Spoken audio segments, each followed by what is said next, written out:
बेटा देखो, जब भी आपको ऑफर की बात की गई है तो पहली चीज़ तो ये कि ऑफर दिए क्यों जाते हैं, है ना। कई बार क्या होता है ना कि जैसे कंपनी ने बहुत सारी चीज़ें बना ली, ठीक है। अब कंपनी जब देख रही है कि वो चीज़ें जितनी बना ली उतनी सेल आउट नहीं हो रही है ना, तो कंपनी को क्या लगता है कि लॉस होने से बेटर है इनको कुछ जो उनकी मिनिमम प्राइस है, जो उनका एक्सपेंस लगा था उसको बनाने में, तो उसी चीज़ पे वो बेच देता है। तो उसको क्या कहते हैं कि डिस्काउंट। तो कंपनी उसको क्या नेम देती है, डिस्काउंट, ठीक है।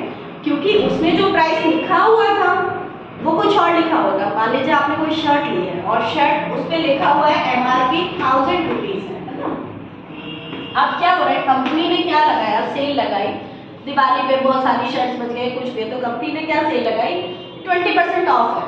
और हम पीपल देख के क्या जाएंगे कि चलो 20% ऑफ है, इतना बड़ा ब्रांड है, वो हमें ऑफर दे रहा है तो हमें ले लेनी चाहिए। और कई बार ऐसा भी होता है कि प्रोडक्ट खराब था इसलिए कंपनी का सेल नहीं हुआ तो कंपनी उसमें सेल बढ़ा देती है, ठीक है। तो ऐसा ही एक क्वेश्चन है, अब वो उसमें से लेस कर देंगे। करना कैसे है, देखो हमारे पास क्वेश्चन है, the original price of a candle is ₹50। Candle की ओरिजिनल प्राइस क्या है बेटा, 50 रुपीज।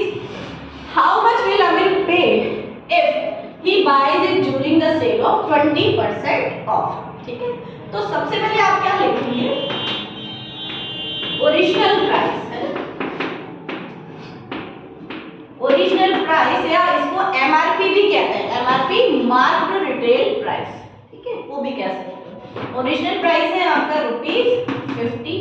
अब ऑफ डिस्काउंट जिसको आप कहेंगे, डिस्काउंट क्या है बेटा, 20%। एक चीज हमेशा ध्यान रखना, जब भी आप डिस्काउंट निकालते हैं तो MRP पे होगा या ओरिजिनल प्राइस पे होगा, ठीक है। अगर नहीं है तो कैसे करते हैं उसका फॉर्मूला अलग है, लेकिन निकालना किस पे, सेलिंग प्राइस पे कभी भी डिस्काउंट नहीं निकलता, ठीक है। हमेशा ओरिजिनल प्राइस या MRP पर ही आप डिस्काउंट निकालेंगे।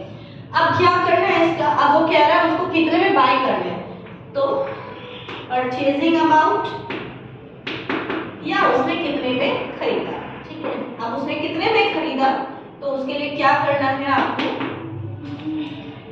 ध्यान से सुनो, 50 माइनस, ठीक है, 20% ऑफ 50। ये लाइन समझ में आई आपको, 50 माइनस जो ओरिजिनल प्राइस है उसमें से कितना लेस करना पड़ेगा आपको, 20% किसका, इसी ओरिजिनल प्राइस का। तो बच गई आपकी इक्वेशन।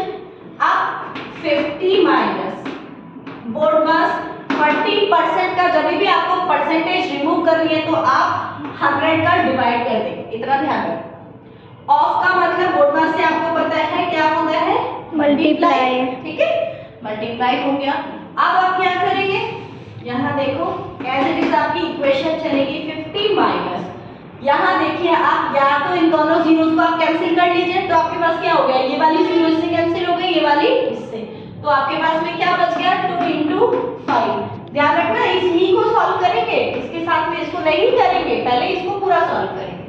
तो 50 माइनस 5 2 जा 10, तो आपके पास क्या आ गया, ₹40। तो अमन भी बाय इन 40 रुपीज, तो उसको 10 रुपीज का प्रॉफिट हो गया, ठीक है।